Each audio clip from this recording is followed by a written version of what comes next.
Faut-il vraiment manger de tout?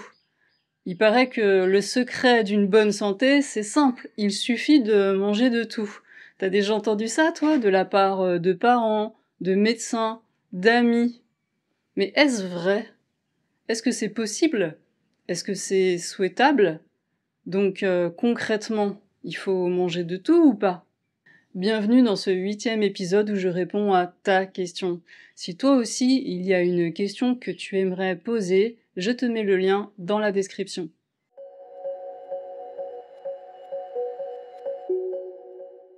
Je me présente rapidement si tu découvres cette chaîne avec cette vidéo. Je suis Karine Lépouchard, je suis thérapeute énergéticienne et enseignante indépendante et donc j'accompagne les personnes sur leur chemin de conscience de soi, de bien-être, de présence à soi, de santé naturelle et holistique. Je t'invite à rejoindre ma newsletter où tu trouveras chaque vendredi midi plus d'informations sur toutes les ressources que je partage, que ce soit les vidéos, les podcasts, ma chaîne YouTube, mes différentes publications sur mes comptes Facebook et Instagram, la plateforme en ligne, les séances d'accompagnement en téléconsultation. Et au moment de ton inscription, tu recevras en cadeau de bienvenue cet e-book « Inviter davantage de présence consciente dans sa vie ». Bienvenue. Alors, faut-il réellement manger de tout? Ce que je te propose, c'est de commencer par regarder ce qui peut se cacher comme bonne intention derrière cette injonction.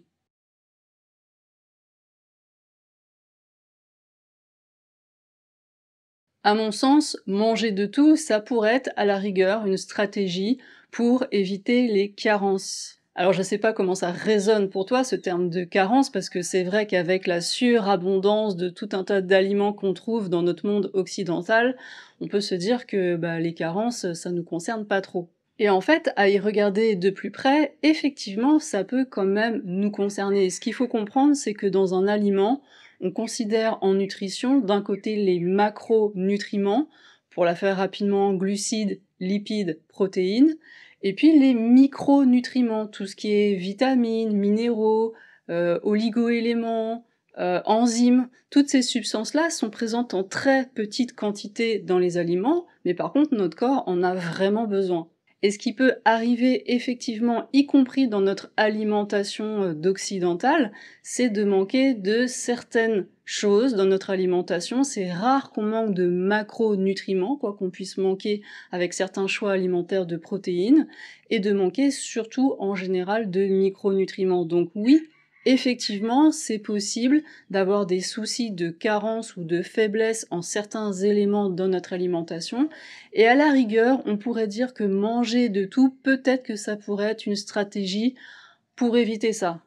Quoique, je suis pas sûre qu'en fait ce soit réellement efficace, mais bon, on peut à la rigueur prêter à cette injonction, cette bonne intention-là. On peut se dire qu'en variant ces sources de fruits, de légumes, de sources de protéines, en mangeant tout un tas de sortes d'aliments différents, des fruits de mer, des aliments fermentés, etc., on peut se dire qu'on a plus de chances d'avoir tout ce qu'il faut pour que le corps fonctionne bien. Ceci étant posé, ok, on a bien conscience qu'on cherche à ne pas avoir de carence, avoir tout bien ce qu'il faut pour que nos corps fonctionnent bien.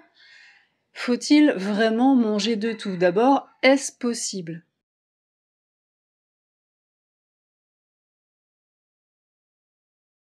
Bon, déjà, j'ai envie de te dire, quand ça commence par une injonction, en général, pour moi, je trouve que c'est plutôt mauvais signe. Bah oui, parce que si je fais les choses, si je pose mes choix juste pour obéir à un ordre, une injonction, est-ce que je vais rester consciente de moi?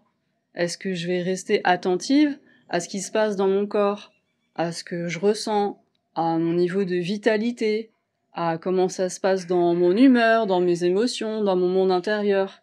Tu vois, donc, déjà, quand on fonctionne par injonction, on s'éloigne un petit peu de la conscience de soi, et là, je trouve que c'est dommage, et on est d'accord que sur cette chaîne, c'est bien ça qui nous intéresse, de rester le plus possible conscient de ce qui se passe à différents niveaux, hein, sur le plan holistique, donc physique, intérieur, émotionnel, psychique et spirituel. Tout ce qui se passe à l'intérieur, ça nous intéresse. On a à cœur d'être attentif et d'être présent à tout ça. Donc fonctionner avec des injonctions, déjà, bof bof. Et puis pour aller plus loin, on peut se questionner de l'efficacité pour sa santé, pour son bien-être, de fonctionner à partir des croyances en général, que ce soit sous forme d'injonction ou pas, ça peut être nos propres croyances.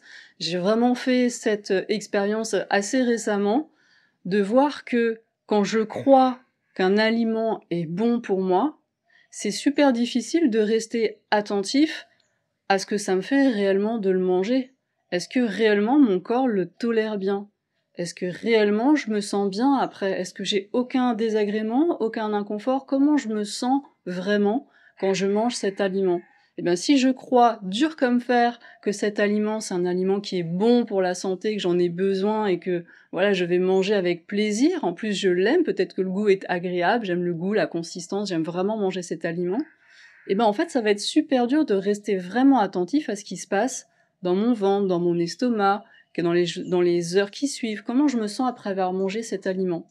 Et ben, je mesure, j'en ai fait l'expérience à quel point c'est difficile de rester vraiment conscient de soi, attentif au ressenti, quand on a des croyances qui sont hyper établies. Et c'est pareil dans l'autre sens. Si je crois vraiment qu'un aliment est pas bon pour moi, ou pas bon pour l'environnement, que c'est pas bien de manger cet aliment-là, peut-être que je vais pas m'autoriser à manger cet aliment-là, alors qu'en fait, si je l'avais mangé, ça m'aurait fait beaucoup de bien et mes ressentis auraient été super agréables, et peut-être que je n'aurais eu aucun désagrément. Donc tu vois déjà, même au-delà de l'injonction, il y a comment on reste attentif à soi en fonction des croyances que l'on a.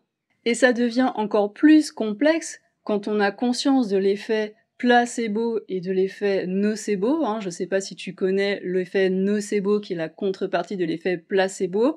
L'effet placebo, je crois que cet aliment ou ce médicament, cette substance est bonne pour moi, donc quand je vais l'absorber, ça va augmenter et potentialiser l'effet positif de cet aliment pour moi. Eh bien, il y a l'effet nocebo, c'est-à-dire je crois que cette substance, cet aliment, ce médicament n'est pas bon pour moi, donc quand je l'absorbe, quand je suis en contact de cette substance, eh bien, j'aggrave encore l'effet négatif, toxique, que cette substance peut-être n'aurait pas, ou peut-être qu'elle l'a, mais ça l'aggrave encore, tu vois. Donc c'est pas si simple cette histoire de croyance et de voir comment ça nous décale de la conscience de nous-mêmes, et en plus comment ça va impacter, comment ça va distordre et influencer ce que réellement cet aliment ou cette substance va nous faire.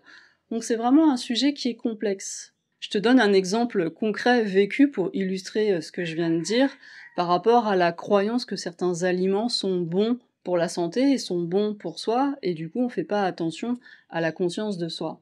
J'ai suivi les enseignements d'une école de naturopathie hygiéniste, où j'ai appris que certains aliments, certains fruits, certains légumes étaient très bons pour la santé, et puis que d'autres pouvaient être toxiques et n'étaient pas forcément à consommer, en tout cas pas quotidiennement. Des exemples concrets d'aliments très bons pour la santé, par exemple les bananes, les avocats, les légumes secs, les lentilles, les amandes. Tu vois, quand je te parle de ces aliments-là, j'imagine que tu dis « Waouh, super, effectivement, ça c'est bon pour la santé ».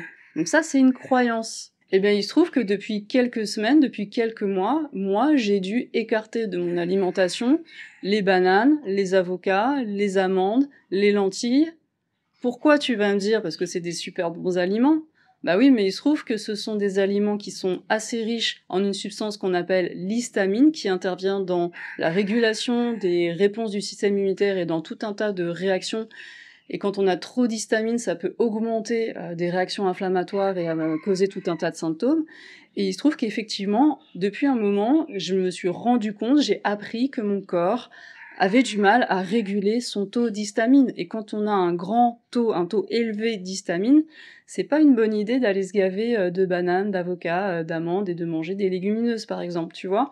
Donc c'est un cas très précis, vécu, juste pour t'illustrer qu'il y a la croyance, il y a l'idéologie, et puis il y a ce qui se vit concrètement dans le corps. Si cette question du taux d'histamine, c'est quelque chose que tu connais pas, qui t'interpelle et qui t'intéresse, je te ferai une vidéo bientôt sur le sujet pour t'expliquer un peu plus en profondeur comment ça joue et qu'est-ce qui se passe. Parce que moi, prendre en compte ce paramètre, ça a tellement changé ma compréhension de mon corps et mes ressentis, et ça a tellement amélioré certains symptômes et certaines choses qui étaient vraiment douloureuses dans mon corps, que je pense que ça vaut vraiment le coup que je t'explique ça plus en détail dans une prochaine vidéo. Et je trouve ça super intéressant, vraiment, de se rendre compte à quel point finalement j'étais encore prise dans l'idéologie et de me rendre compte qu'en fait, un aliment bon pour la santé, ça n'existe pas. Il y a des aliments qui ont différents effets et il y a des personnes qui vivent différentes choses et en fonction de ce que vit la personne, de son terrain et de voilà, dans l'état dans lequel elle est à un moment, à un instant T, il y a ce qui va lui faire du bien ou pas. C'est tout.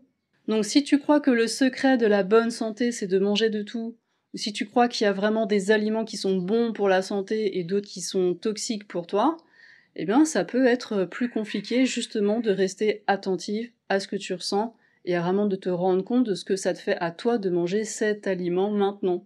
Et peut-être que ce sera différent dans 6 mois. Manger de tout, alors, c'est possible ou pas? Pourquoi pas?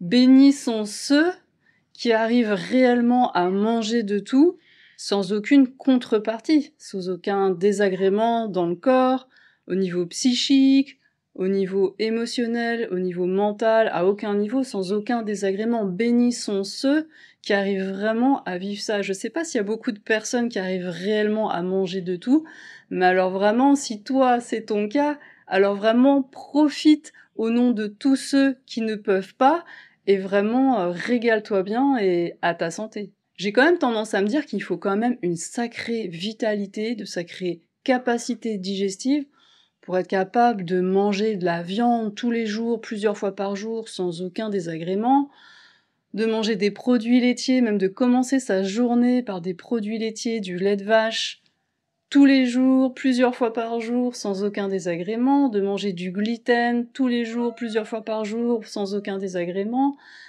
Et pareil avec le café, l'alcool, et on peut rajouter le tabac même si c'est pas un aliment. Et vraiment, est-ce qu'on peut se nourrir comme ça? Est-ce qu'on peut absorber ça dans son corps tous les jours, plusieurs fois par jour, sans aucun désagrément? Pourquoi pas, hein, mais waouh, quelle santé!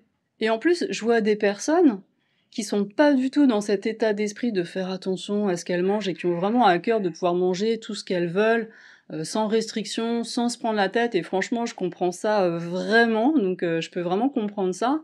Et donc ces personnes-là vont me dire: «Mais tu sais, moi c'est bon, je mange de tout, y a pas de problème». OK, tant mieux!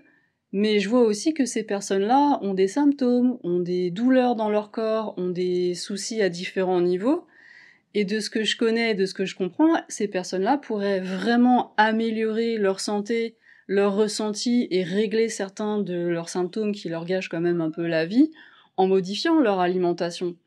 Donc ça veut pas dire que c'est forcément l'alimentation qui est la cause de tous les désordres, hein. Il y a plein de désordres, de symptômes et de soucis dans le corps et au niveau psychique qui ont diverses causes, hein. Il y a l'environnement au sens large, il y a les relations, il y a comment on vit ses croyances, son univers intérieur, enfin il y a plein de choses.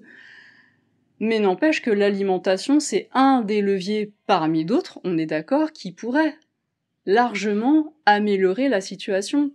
Donc est-ce que réellement, du coup, ces personnes-là peuvent vraiment manger de tout, sans conséquence et sans désagrément? Je pose la question. Donc au passage, si tu te demandes si tel aliment ou si telle catégorie d'aliments est réellement bonne pour toi ou pas, je te renvoie à cette vidéo que j'avais faite où je te propose un protocole, hein, une manière de faire qui est très simple pour te permettre d'en avoir le cœur net et de faire l'expérience par toi-même. Après, sache que tu peux aussi avoir des informations intéressantes en faisant des analyses de sang dans des laboratoires. Donc ça, c'est intéressant pour savoir quels sont les aliments qui vont déclencher dans ton corps une réaction immunitaire qui passe par les immunoglobulines G. On appelle ça les IgG. Donc tu peux savoir quels aliments provoquent ce pic d'IgG, et donc ça, c'est une des manières dont ton corps peut ne pas tolérer certains aliments et dont certains aliments vont induire cette réponse immunitaire. C'est une partie de la situation, ça te donne pas toutes les informations, tu peux avoir très bien des aliments qui ne déclenchent pas de pic d'IgG, et pourtant que tu ne tolères pas et que tu n'arrives pas à digérer et qui te provoquent des symptômes et des effets désagréables. Donc avec ces analyses sanguines, t'as pas la vision globale, mais ça peut te permettre d'avoir l'information sur certains aliments que t'avais pas vus, que t'avais pas repérés, et donc ça peut compléter le tableau, donc ça peut être quand même intéressant.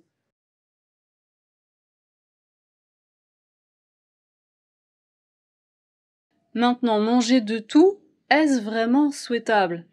Mais là, d'un point de vue de la santé, j'ai envie de dire, ça dépend vraiment de tes capacités digestives, de ton terrain, de comment tu te sens. Si toi, tu fais partie de ces quelques privilégiés qui peuvent vraiment manger tout, avoir aucune restriction alimentaire, vraiment pas du tout se prendre la tête avec la nourriture et n'avoir aucun désagrément à aucun niveau, eh ben, régale-toi, comme je te disais tout à l'heure, régale-toi et profite. Est-ce que pour autant tout le monde devrait faire la même chose et manger de tout? Bah, bien sûr que non. Il y a ceux qui sont intolérants ou allergiques au lactose, par exemple, ou au gluten, ou à toutes sortes d'autres catégories d'aliments.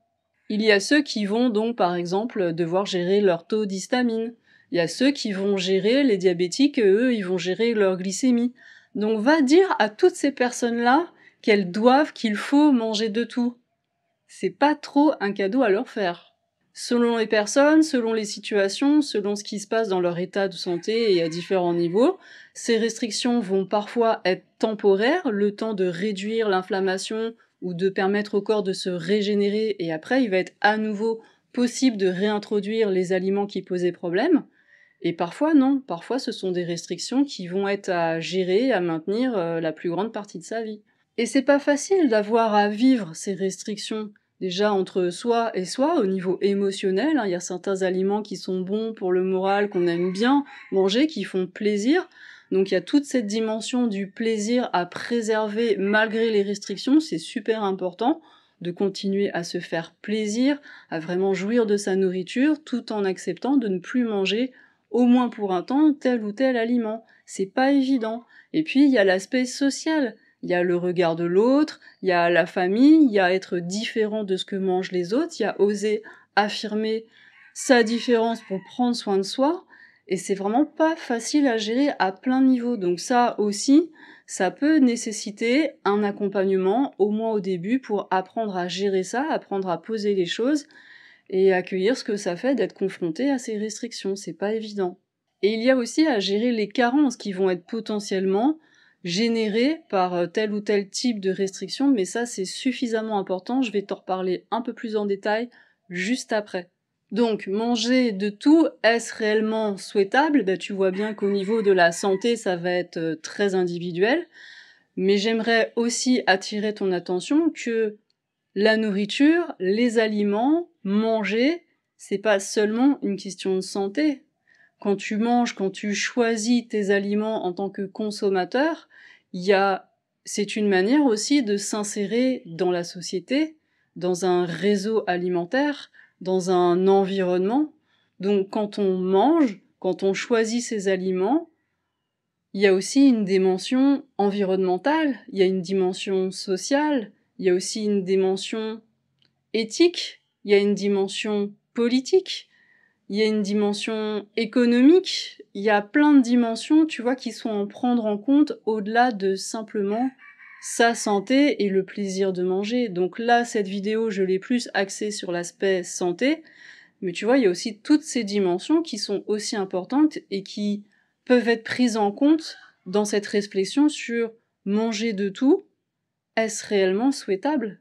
Et je te fais remarquer au passage que c'est la même société matérialiste, ultralibérale, ultracapitaliste, qui te pose d'un côté cette injonction « il faut manger de tout pour être en bonne santé », en tout cas moi je le vois souvent proclamé par des personnes qui sont bien dans ce paradigme-là. Dis-moi dans les commentaires si toi tu observes la même chose. Et en même temps cette même société qui va te culpabiliser à fond parce que le climat change, parce que la biodiversité est en train de s'effondrer, et ça c'est de ta faute, et c'est parce que tu consommes sans faire attention, parce que tu utilises l'eau sans faire attention, parce que tu consommes l'énergie sans faire attention, et parce que tu fais mal les choses, que tout s'effondre. C'est de ta faute. Tu vois un peu les injonctions paradoxales? Vas-y, consomme, et en même temps c'est de ta faute si tout se casse la figure. Pas évident quand même. Mais bon, c'est quand même un sujet qui est assez complexe, qui peut pas être traité en 2 minutes, donc je te laisse sentir comment ça résonne pour toi.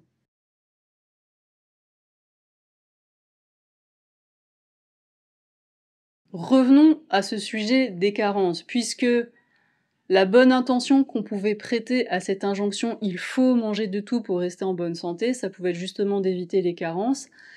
Si on se rend compte que justement pour sa santé, il y a tout un tas d'aliments, voire de catégories d'aliments qu'on ne peut plus manger parce que pour un temps au moins ça nous fait du mal, bah comment on fait? Comment on fait pour éviter de manquer de certains micronutriments et pour éviter les carences? C'est une question qui est vraiment importante et clairement moi que j'ai sous-estimée pendant pas mal d'années. Bon déjà ce qu'il faut savoir c'est que une carence ou des carences quand ça s'installe au bout d'un moment, bah, ça se manifeste par des symptômes. Donc si tu es vraiment dans cet état d'esprit de conscience de toi et que tu es attentif, attentive à ce qui se passe dans ton corps, psychiquement, à tous les niveaux, tu vas te rendre compte, logiquement, normalement, qu'il y a un souci, que tu te sens pas aussi en forme qu'avant. C'est pas si évident que ça parce que souvent ça vient hyper progressivement. Donc quand c'est tellement sur le long terme et que ça vient tellement progressivement, c'est pas toujours évident de le détecter et de s'en rendre vraiment compte. Pour éviter ça, tu peux très bien faire des check-ups réguliers, faire des analyses de sang par exemple pour vérifier où tu en es de certains micronutriments, de certaines vitamines, de certains minéraux dont tu sais qu'ils sont très importants de les maintenir dans les bons niveaux. Et donc ça, tu peux faire des prises de sang, je sais pas moi, une fois par an, tous les 2 ans, pour juste vérifier où tu en es et vérifier que tout est ok. Tu peux très bien demander à ton médecin traitant, à ton généraliste par exemple, de te faire une ordonnance pour vérifier un certain nombre de paramètres.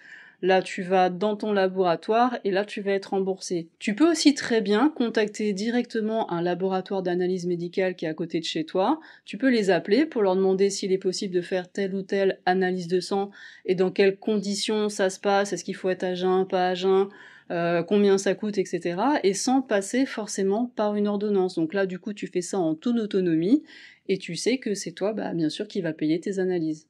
Quand on est confronté donc à des restrictions alimentaires et qu'on sait qu'il y a parfois certaines catégories entières d'aliments qui nous font pas du bien et qu'on va pas en manger pendant un certain temps, ça peut être intéressant d'avoir des connaissances de base, de fond, sur ce qu'apporte ce type d'aliment et du coup quelles sont les carences qu'on risque de développer du fait de ne pas manger ce type d'aliment-là. Sur la plateforme en ligne d'inflorescence, il va y avoir dans le parcours prendre soin de sa santé et de sa vitalité naturellement. Tu vas pouvoir y trouver ce genre d'enseignement, ce genre d'informations. Donc je te mets le lien dans la description pour savoir si au moment où tu regardes cette vidéo, ces modules-là sur l'alimentation en conscience, est-ce qu'ils sont déjà sortis ou pas. J'attire ton attention sur le fait que certaines substances, certaines vitamines, certains minéraux, on peut aussi en avoir trop dans le corps. Et ça aussi, ça peut générer des désagréments. Donc ça veut dire que c'est pas une bonne idée de se complémenter de tout et n'importe quoi sans vérifier déjà en amont qu'on en manque et sans vérifier si c'est pas une substance qui peut être présente en excès et provoquer des désagréments justement en excès.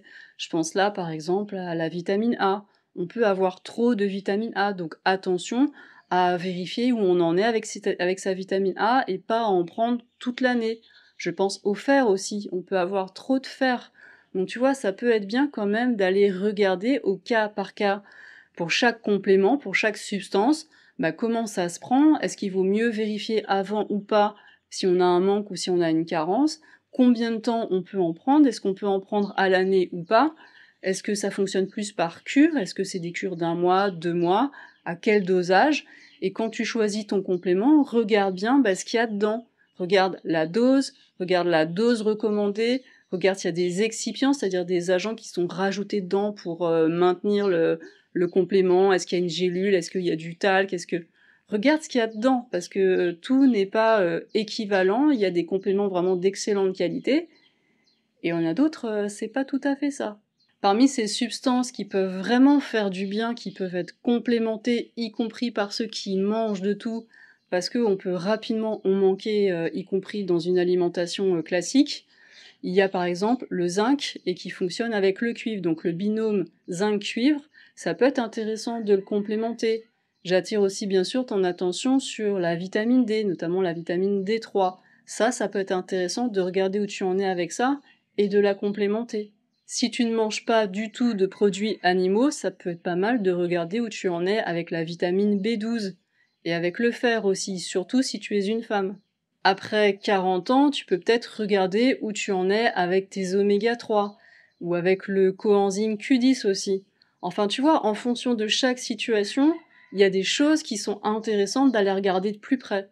Si ce sujet de la micronutrition, c'est quelque chose qui t'intéresse, je te renvoie aussi à la chaîne YouTube de Florence, Embellir sa santé. Je trouve qu'elle a fait vraiment un travail qui est colossal, où elle explique beaucoup de choses. Donc franchement, quand le travail est déjà fait et qu'il est bien fait, ben autant l'utiliser et autant communiquer dessus. Donc je t'invite à aller voir et à aller jeter un coup d'œil, ça vaut vraiment le coup. Donc tu vois, par rapport à cette histoire de carence, comme toujours, hein, il y a un équilibre à trouver dans sa posture intérieure entre la peur de la carence, alors j'ai peur de manquer, et ça se place aussi à ce niveau-là, et du coup je vais passer mon temps à me gaver de tout un tas de compléments, et ça c'est quand même un sacré business, hein, on va pas se mentir, et je pense que c'est clairement une des raisons qui a fait que j'ai vraiment sous-estimé ça pendant tellement longtemps, parce que franchement, ce côté business du complément alimentaire, ça me plaisait tellement pas que j'ai vraiment laissé ça de côté. Et pourtant, je pense que maintenant, hein, avec l'expérience, je pense que c'est quand même quelque chose qui est à considérer, à prendre en compte, en conscience, avec mesure, en regardant réellement ce dont on a besoin, en regardant réellement comment on se sent, et en étudiant les choses au cas par cas. Et effectivement, c'est vraiment ces compléments, des choses qui peuvent améliorer grandement sa santé, qui peuvent être vraiment un soutien colossal, et ce serait dommage de s'en priver. Parce qu'il y a vraiment d'un côté, ok, cette peur de la carence, mais il peut aussi y avoir de l'autre côté une forme de déni, à se dire oh mais c'est bon, le corps va gérer, le corps va rééquilibrer tout ça, hein, le corps c'est une merveilleuse machine qui est capable de tellement de choses. Ok, peut-être, mais il y a peut-être certaines personnes pour qui, au fil des années, à force d'avoir certaines restrictions, eh ben, il y a peut-être quand même des choses qui vont pas passer, il va peut-être quand même y avoir des carences qui vont s'installer, hein, c'est mon expérience donc je peux en témoigner. Et donc il y a peut-être des personnes pour qui ça va passer sans problème, ou ça va passer pendant un temps, et puis il peut y avoir des épreuves de la vie, des stress, des chocs émotionnels, des choses qui, au bout d'un moment, peuvent aussi perturber cet équilibre et voilà, déséquilibrer l'ensemble de la structure, et faire que ce qui se passait pendant un temps, bah, au bout d'un moment, ça passe plus. Donc c'est quand même à regarder au cas par cas, et vraiment j'insiste, en conscience.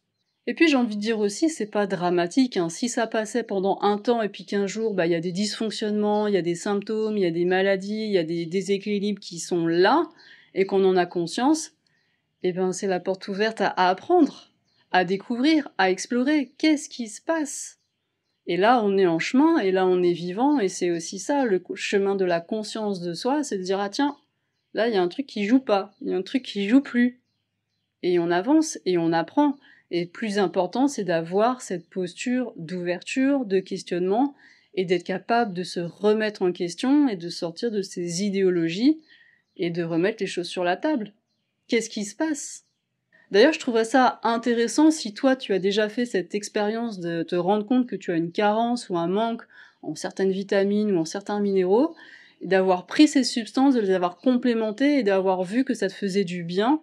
Bah, ça pourrait être intéressant de le mettre dans les commentaires, hein. Je pense que c'est intéressant pour la communauté d'avoir ce genre d'informations. Ça peut donner des idées, ça peut inspirer, ça peut se dire ah ouais tiens telle personne a géré ça comme ça, tiens bah peut-être que je vais essayer, ou peut-être que je vais checker mon taux de telle vitamine ou de tel minéraux, tu vois. Donc je pense que plus on partage ce genre d'infos, bah plus ça peut nous inspirer, nous ouvrir l'esprit et dire ah ouais tiens mais pourquoi pas en fait. Certaines personnes vont très bien se débrouiller en autonomie, elles vont faire leurs propres recherches. Comme je te le disais, on peut demander à un laboratoire d'analyse médicale à côté de chez soi de faire certaines analyses. Donc ça, c'est pas un problème, et certaines personnes vont comme ça se sortir de leurs soucis, de leurs inconforts, vont régler certains symptômes comme ça, et c'est très bien. Moi, j'aime toujours beaucoup encourager l'autonomie des personnes, donc je trouve ça parfait d'avoir accès à toutes ces informations et de pouvoir se débrouiller. Et en même temps, parfois, tout seul, on n'y arrive pas. Parfois, on a besoin d'être accompagné, parfois on a besoin d'aller voir son médecin, parfois on a besoin de consulter, parfois on a besoin de l'aide d'un naturopathe, d'un micronutritionniste, de quelqu'un qui va avoir soit une vision holistique, soit quelqu'un qui va être plus un spécialiste de tel ou tel problème. Chaque cas est différent, chaque cas est à regarder vraiment individuellement et profondément. Mais quand on a mal dans son corps, quand on n'est pas bien et qu'on prend la mesure qu'on s'en sort pas tout seul, Vraiment, j'insiste que c'est important d'oser demander de l'aide et de trouver du soutien à l'extérieur. Il y a des choses qu'on peut régler tout seul, et il y a des choses qu'on n'arrive pas à gérer tout seul, et c'est ok aussi. Pour conclure, alors, faut-il vraiment manger de tout ou pas finalement? Donc là, dans cette vidéo, je t'ai plus détaillé l'aspect santé, et clairement, moi, ce que je peux t'exprimer et te partager à partir de ma réalité, c'est que non, moi, je ne peux pas manger de tout. Je trouve pas que ce soit souhaitable. En plus, je l'ai très rapidement évoqué, mais il y a les aspects environnementaux, éthiques, sociaux, économiques, enfin, il y a plein d'aspects hein, avec la nourriture. Et pour moi, dans ce que je ressens et ce qui résonne le plus pour moi, clairement pas. Il faut pas manger de tout. Mais bon, après ça, c'est ma réalité. À toi de sentir, toi, dans ta réalité, comment ça résonne pour toi. Pour moi, dans mon expérience personnelle et aussi dans mon expérience d'accompagnante et de thérapeute, ce qui fonctionne quand même le mieux, c'est pas le il faut et c'est pas manger de tout et c'est pas les croyances et c'est pas les dogmes. Ce qui fonctionne le mieux pour rester en bonne santé, c'est la conscience de soi, l'attention à soi, la présence à soi, dans le corps aussi, et l'amour de soi. Ainsi tu mets de la conscience, de la présence et de l'amour à toi, là vraiment dans mon expérience, je crois que tu peux pas te tromper. Alors ok, on n'est pas dans le prêt à penser, hein, dans la recette toute prête en 5 étapes qui va te garantir la bonne santé, parce que la conscience, la présence à soi, l'amour de soi, c'est un chemin.